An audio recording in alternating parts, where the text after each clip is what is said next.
Hello everyone. So I literally just finished my therapy session today, and I wanted to just share with you guys some reflections that I had. Like, I was crying. It was so powerful. So the long and short of it is, sometimes in therapy sessions, I would hold on to things that I want to talk about, but they may be heavy. They're weighing on my heart. And I may feel like, well, is there enough time left in the session? Or the therapist would say, is there anything else you want to discuss? And I will find other things that are still relevant, but not that one pressing issue. I've experienced this several times before, even with my other therapist. And today, by the end, the therapist asked me about something that was related to that. It's so funny how it works sometimes. And I said, yes, I've experienced this type of feeling and it's related to XYZ. And such a weight was lifted sharing that. And what she said to me was, and I want to say it to you, is that we are not our thoughts. Our thoughts come and go. It's different when we act on our thoughts.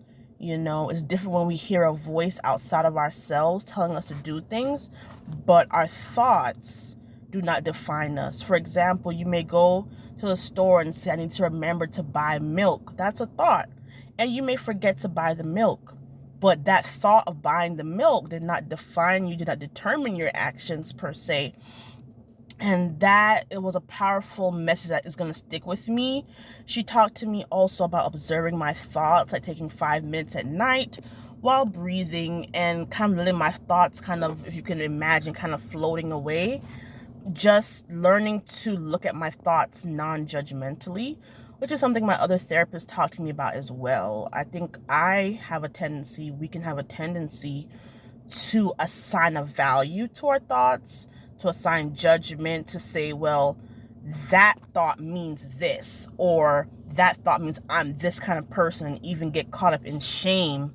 My therapist said if everyone was chastised or punished based on the thoughts they have, it would be a lot of people in trouble, because again, thoughts come and go.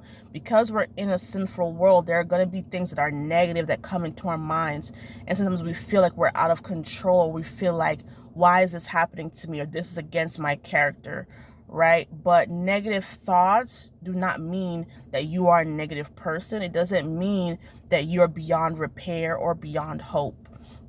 And if anything is wrong, there is always a resource to get help.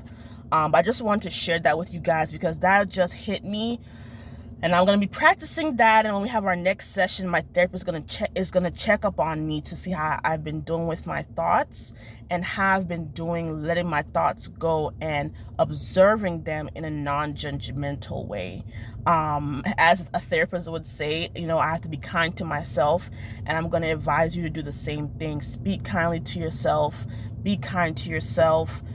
Understand that anxiety, depression, mental health can cause you to look at yourself in a harsh way and to think that you should have everything together. But, when you don't have things together, love on yourself, take care, do what you can for yourself.